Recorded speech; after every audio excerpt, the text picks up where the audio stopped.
हाय family, जैसा कि आप देख सकते हैं आज हम बर्फ़ फैक्ट्री आ गए थे और बर्फ़ फैक्ट्री पर आ गए हैं तो हमसे हमारी मुलाकात राजन इनका मैं फ्लोवर हूँ, मतलब इनको सब्सक्राइब किए हुए हैं तो इन्हीं से मिलने के लिए हम पुपरी आए हैं।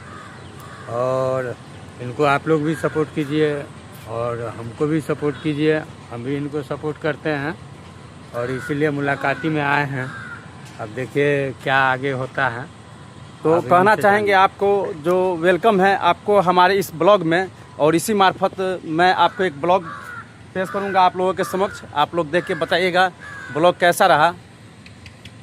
तो इसी क्रम में हम अभी सिनेमा हॉल से निकले हैं और अभी मार्केट की तरफ जाएंगे और जाते के क्रम में राजन जी से कुछ मुलाकात। राजन जी हमसे मुलाकात करने आए और क्यों आए करने? नमस्ते। और जितने फेसबुक फैमिली है सभी से नमस्ते कहना चाहता हूँ। और मैं ये अनिल जी है, ये पुपरी इनका घर है और इनसे मिलने के लिए हम आए हैं। मेरा नाम दीपक दास के नाम से मेरा आईडी है और इन्हें सपोर्ट करें। जितना आदमी वीडियो देख रहे हैं सभी आदमी इनको सपोर्ट करें और हम भी सपोर्ट कर रहे हैं।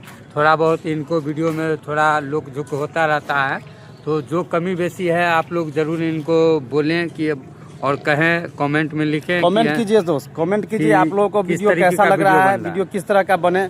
और अभी हम सिनेमा हॉल का पीछे का व्यू आपको दिखने में आ रहा है। यहाँ शुगर बहुत ज़्यादा घूमता फिरता रहता है। ब्लॉग कैसा बनता है? ब्लॉग ऐसा ही बनता है कि आप लोग कमेंट करके हमें बताइएगा ब्लॉग कैसा, डेली ब्लॉग आपको चाहिए या ट्रैवलिंग ब्लॉग चाहिए या किस तरह का ब्लॉग हमसे आपको चाहिए। मेरा किस तरह का ब्लॉग आपको अच्छा लगता है प्लीज़ कमेंट कीजिएगा।